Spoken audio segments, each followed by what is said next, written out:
Hello viewers, welcome back to another episode on Black Seal Tale, where we'll talk about fictional stories.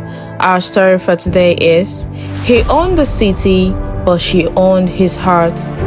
They said the city breathed because he allowed it to. Every street, every deal, every shadowed corner answered to one name, Gabriel Blackwood. He owned the city the way kings once owned empires, without asking permission. Money bowed, power listened, fear obeyed.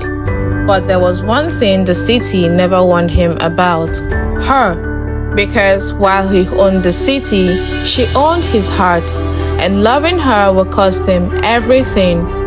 The city woke up when Gabriel Blackwood woke up. From the glass walls of his penthouse office, Gabriel watched traffic move like obedient ants below him. He didn't need to look at reports to know what was happening in his city. He felt it. The dogs belonged to him. The clubs belonged to him. The underground economy, drugs, weapons, secrets flowed through his hands like blood through veins. Men feared his silence more than others feared guns. Gabriel didn't raise his voice, didn't threaten, he simply decided. And when he decided something, it happened. At 35, he had no rivals left, only survivors who knew better than to cross him. No wife, no children, no weakness. That's what he believed. Her name was Emma Rivers. She worked in a small cafe wedged between old buildings the city had forgotten or spared. Gabriel didn't go there often. Men like him didn't drink coffee in places without private security. But that morning, something pulled him there. The bell above the door chimed, and that's when he saw her. She wasn't loud. She wasn't flashy. She didn't even notice him at first. She was wiping the counter, humming softly, sunlight catching in her hair like the city itself had paused to admire her. When she finally looked up, she didn't flinch. No widened eyes, no nervous smile, no fear. Just calm curiosity. "What can I get you?" she asked. Gabriel Blackwood, who had made grown men tremble, forgot how to speak for half a second. Gabriel started going back.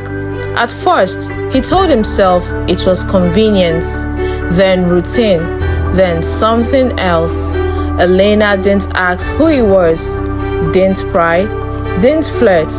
She spoke to him like he was just a man, not a ruler of shadows. "You look tired," she said one morning, sliding a cup towards him. "Try this, stronger than usual."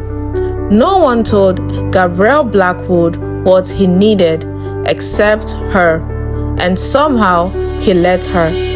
The city noticed before Gabriel did. His men whispered, "He's softening, he's distracted, he's risking too much." Rival factions watched closely. Weakness was currency, and Emma, she was becoming visible. A woman near Gabriel Blackwood never stayed unnoticed for long.